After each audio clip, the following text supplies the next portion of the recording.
Learning Objective 5.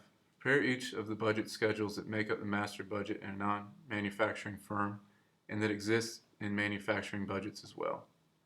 Learning Objective 6. Prepare the additional master budget schedules required by a manufacturing firm. We will prepare each type of budget that make up the master budget. Breakers Incorporated is preparing budgets for the quarter ending June 30th. The unit sales are projected for the months of April through August. The selling price per unit is budgeted at $10. The projected units are multiplied by $10 each for each month to determine the budgeted revenue for the months of April, May, June, and the quarter. Now that the sales budget is complete, the production budget can be prepared. The purpose of the production budget is to ensure that production meets budgeted sales and provides sufficient ending inventory. Production must be adequate to meet budgeted sales and provide for sufficient ending inventory. Management has determined that the ending inventory should be equal to 20% of the sales for the following month. At the end of March, there were 4,000 units on hand. The number of units projected to be sold in the first month is obtained from the sales budget. The desired ending inventory is calculated by multiplying the projected sales for the next month, May, by 20%. This is added to the projected sales to determine the units needed for April. The ending inventory for the previous month, March, is deducted from the amount needed to determine the number of units that must be produced. The ending inventory for the first month, April, becomes the beginning inventory for the second month. The May and June production budget are prepared in the same manner as April. Sales in units for the quarter in the sum of April, May, and June sales. Since the end of June is also the end of the quarter, the ending inventory for the quarter is the same as the ending inventory for June. Since the beginning of April is also the beginning of the quarter, the beginning inventory for the quarter is the same as April's beginning inventory. Total units needed for the quarter is the sum of the sales units and the ending inventory. The beginning inventory is subtracted from the total units needed to arrive at the units to be produced for the quarter. 5 pounds for materials are required to produce 1 unit. Management has determined that direct materials ending inventory should be 10% of the next month's production. There are 31,000 pounds of direct materials in March's ending inventory. The cost is 40 cents per pound. The first row in the direct materials budget is the units to be produced each month and for the quarter. This information is obtained from the production budget. For each month, the units to be produced needs to be multiplied by 5 pounds to determine the amount of direct materials needed in each month. The ending inventory for April is 10% of May's direct material needs. The desired ending inventory for April is added to the production needs for April. The beginning inventory is subtracted from the total direct material needed for the month to arrive at the materials to be purchased. The calculations are the same for each month. As in the production budget, the ending inventory for the quarter is the same as the ending inventory of June, and the beginning inventory for the quarter is the same as the beginning inventory in April. The ending direct material inventory for June requires a bit more explanation. The projections for July must be expanded to determine the production budget for July, which will provide the information necessary to calculate the materials needed for June's ending inventory. Each unit can be produced in 1/10 of an hour. Breakers pays employees for 40 hours each week. The wage rate is $8 per hour and there is no overtime pay. Management has projected that direct laborers will be paid for a minimum of 3,000 hours per month for the next 3 months. The direct labor budget starts with the units to be produced from the production budget. The production for each month in the quarter is multiplied by 1/10 of an hour to determine the labor hours required. The labor hours required is compared to the number of guaranteed labor hours. The labor hours to be paid is the greater of the two for each month. The labor hours to be paid for the quarter is the sum of the labor hours paid for the 3 months. The labor hours paid is multiplied by the $8 wage rate to determine the total direct labor cost. The manufacturing overhead budget shows the cost of overhead expected to be incurred in the production process during the budgeted period. Breakers manufacturing overhead budget lists the expected cost of each overhead item by month. At the bottom of the schedule, the total budgeted overhead for each month is shown. Management at Breakers has projected the variable selling and administrative expenses to be 50 cents per unit sold. The fixed selling and administrative costs are projected to be $70,000 per month. Each month, $10,000 of the fixed expenses is for depreciation, which does not require a cash outflow. This information will be important when the cash disbursements budget is prepared. Once again, we start with the unit sales for each month in the quarter from the sales budget. The sales for each month in the quarter are multiplied by the variable selling and administrative cost rate of 50 cents per unit to determine the variable S&A cost. This is added to the fixed S&A cost of $70,000 for each month to arrive at the total S&A expenses for each month. Don't forget the fixed SA expenses for the quarter is the sum of fixed SA expenses for the 3 months. The non-cash expenses are deducted from the total expenses to determine the amount of cash disbursements required for each month in the quarter for selling and administrative expenses. All sales at Breakers are on account.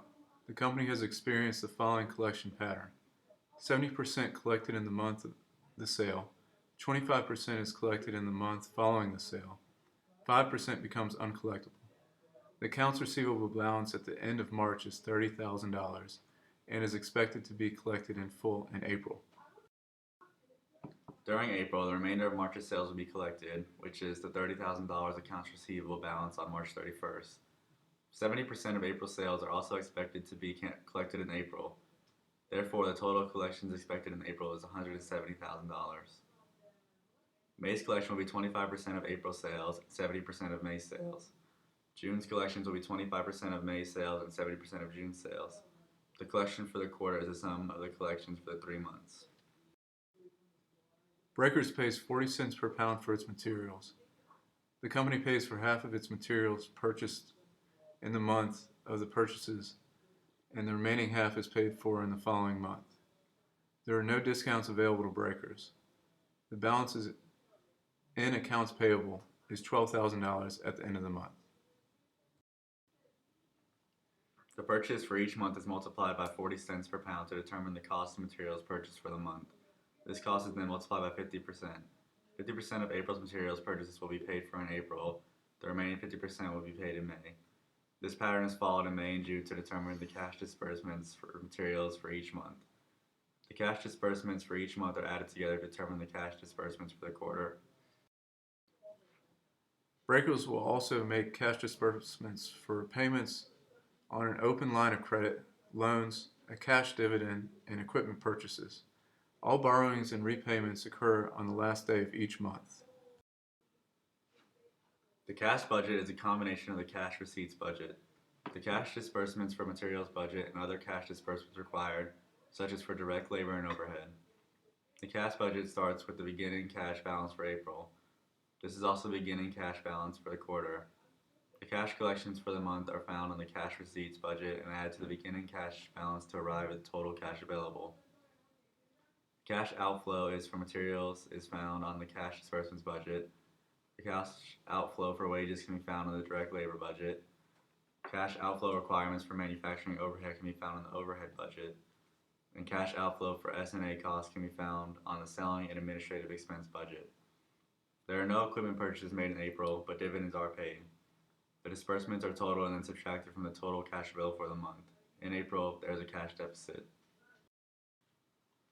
Cash collections and disbursements are determined in the same manner for the month of May. Although there is not a cash deficit at the end of May, the $16,200 available is still below the $30,000 minimum balance required by $13,800. June's collections and disbursements budget follows the same format. There will be enough cash at the end of June to repay the amounts borrowed in April and May, plus a 12% interest. The beginning cash balance for the quarter is April's beginning cash balance. The cash collections for the quarter are added to determine the total cash available for the quarter. Each item's cash disbursements are totaled for the quarter and then added together to determine the total cash disbursements for the quarter. The disbursements for the quarter are then deducted from the collections for the quarter. There is a $37,200 cash surplus for the quarter. Now let's discuss the financing and repayment needs. Because there is a cash deficit in April, Breakers must borrow $35,000 to maintain the $30,000 minimum balance required. The ending cash balance for April becomes the beginning cash balance for May. Cash collections and disbursements determined the same manner for the month of May. Although there is not a cash deficit at the end of May, the $16,200 available is still below the $30,000 minimum balance requirement by $13,800. Therefore, breakers must borrow an additional $13,800 at the end of May to have a $30,000 cash balance for the beginning of June. $35,000 borrowed at the end of April requires a $700 interest payment, and the $13,800 borrowed at the end of May requires an interest payment of $138. The total to be repaid in principal and interest is $49,638. The ending cash balance for June is also the ending cash balance for the quarter. The borrowing for the quarter is the sum of the borrowings in April and May. The repayments and interest for the quarter occurred in June. The ending cash balance for the quarter is the ending cash balance for June, since the end of June is also the end of the quarter.